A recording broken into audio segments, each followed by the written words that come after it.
Être au contact d'une culture autre que la nôtre est une expérience enrichissante. Cela nous permet de mieux comprendre l'environnement dans lequel nous vivons et de s'adapter plus facilement.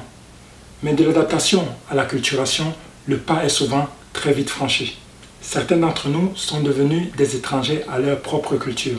Le phénomène touche aussi bien ceux qui vivent à l'étranger que des locaux. Les médias sociaux aident grandement à cette acculturation. Dans cette vidéo, nous aborderons 8 raisons de ne pas parler sa langue à ses enfants. C'est la première d'une série de 3 intitulée « Les raisons pour ». La 8e raison est un classique et t'aidera à comprendre les 7 premières. Donc reste jusqu'au bout pour la découvrir.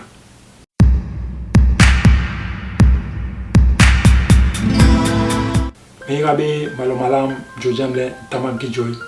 Yigil Hop a entrepris la reconnexion avec nos racines à travers l'apprentissage de nos langues et de notre culture.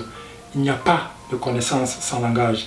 Si nous voulons que notre jeune génération dirige le monde de demain, nous devons lui permettre de s'approprier cet outil très efficace qu'est la langue. Si tu es nouveau ici et comme nous, tu voudrais participer à la transformation de notre continent, je t'invite à faire 2 choses. La première, abonne-toi à cette chaîne et la deuxième, active la cloche de notification pour être informé de nos prochaines parutions. Pourquoi avons-nous abandonné la langue au détriment des langues des autres? Les raisons sont multiples, nous en citerons 8.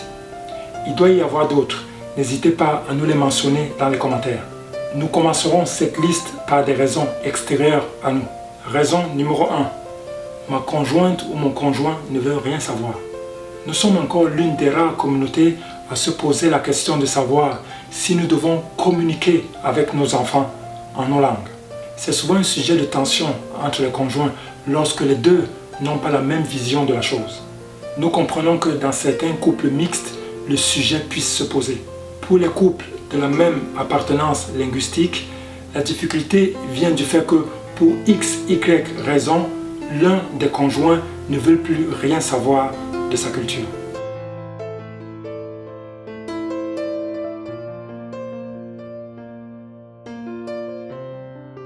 Dans cette guerre de tranchées, ce sont les générations futures qui seront perdantes. Raison numéro 2, le colon m'a trompé. Au-delà des fins même basses sur les richesses naturelles des autochtones, le but de la colonisation était d'effacer de façon méthodique nos cultures et nos croyances. L'autre avait industrialisé la manipulation à travers l'intimidation et la religion. Des concepts encore méconnus à l'époque par beaucoup de nos anciens. Nos aïeux et nos grands-parents ont été soumis à des régimes spéciaux au point de craindre que leurs enfants soient aussi persécutés qu'ils étaient s'ils ne parlaient pas la langue des autres.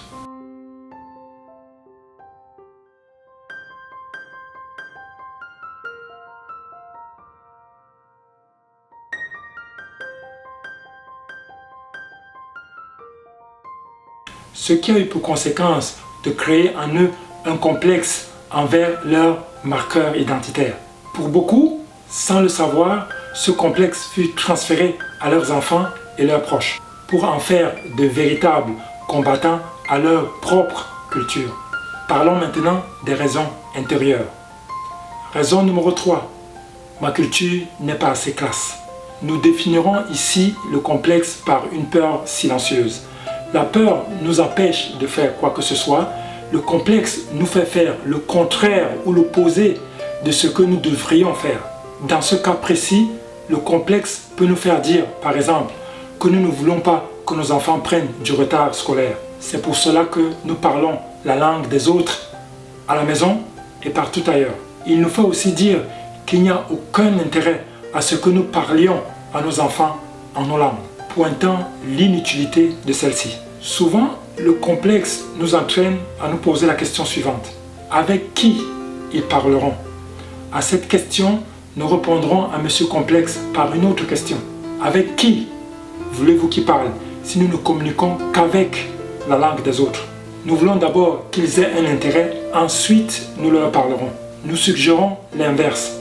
Parlons-leur, ensuite l'intérêt naîtra. Raison numéro 4, c'est devenu compliqué. Ma maman me disait souvent concernant mes petits frères et sœurs qu'en public, elle était dans l'impossibilité de coder un message parce qu'ils ne comprenaient pas leur langue. Si nous ne suscitons pas un intérêt en parlant le plus souvent à nos enfants, l'absence d'assises créera une frustration qui laissera place au découragement. Le découragement laissant place à la fameuse phrase qui cloue le cercueil. Il est trop tard. Si nous perdons nos réflexes linguistiques et l'interaction avec nos enfants, nous finirons par déléguer nos responsabilités au miracle, qui en passant n'a rien demandé. Il n'est jamais trop tard. Parlons avec nos enfants dès leur plus jeune âge, si possible. Nous aurons une base sur laquelle nous pourrons construire. Raison numéro 5. Pourquoi dois-je le faire? Les choses ne sont pas toujours évidentes au premier regard. Elles sont même parfois très floues. Toute notre vie, nous participons à une course de relais.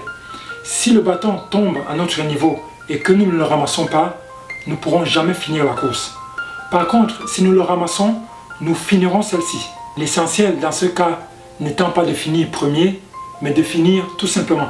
Notre marqueur génétique est beaucoup moins important que notre marqueur culturel. C'est pour cela qu'un enfant chinois, par exemple, élevé par des parents bassards, sera un bon buveur de vin de palme qu'un bon mangeur de nems. Parce que la nourriture spirituelle est plus importante que la nourriture physique. La qualité de ce que nous transmettons doit être l'objectif principal. Raison numéro 6. On verra ça plus tard. Nous faisons certaines choses par nécessité.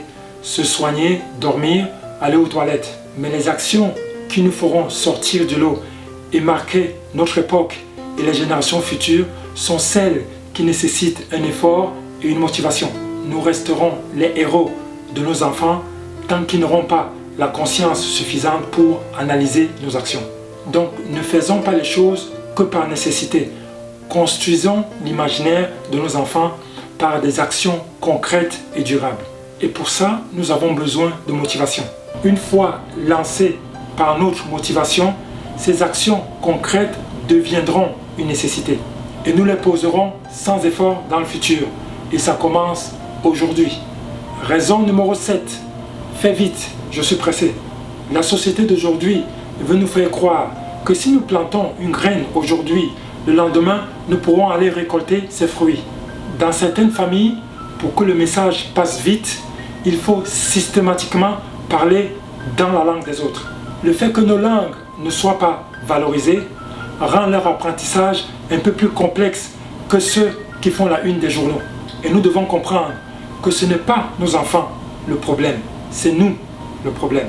Notre patience se perd ainsi que notre rage de réussir. Donc prenons le temps qu'il faut pour intéresser nos enfants à leur culture. Terminons cette liste par un classique.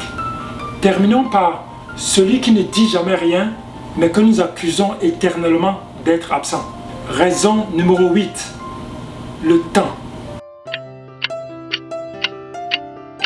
Je n'ai pas le temps. Je ne sais pas comment le temps fait pour être encore vivant après tant de millénaires d'accusations. Je n'ai jamais entendu quelqu'un me dire « Ah, tu sais, je n'ai pas prononcé un mot de la journée parce que je n'ai pas eu le temps. » Nous savons que c'est compliqué pour certains aujourd'hui, mais commençons à remplacer quelques mots du quotidien de la langue des autres et trouvons quelques secondes pour expliquer ces mots à nos enfants. Posons-nous toujours la question suivante. Comment voulons-nous que nos proches se souviennent de nous? Les biens immatériels sont précieux. C'est grâce à eux que nous produisons les biens matériels. Alors, pourquoi devons-nous parler nos langues à nos enfants? Ça sera le deuxième volet de la série Les raisons pour. Dis-moi dans les commentaires si tu te reconnais ou pas dans ces raisons. Si oui, comment tu fais pour changer la donne? Avant de nous quitter, n'oublie pas de t'abonner si ce n'est déjà fait et d'activer la cloche de notification. Quelle lame!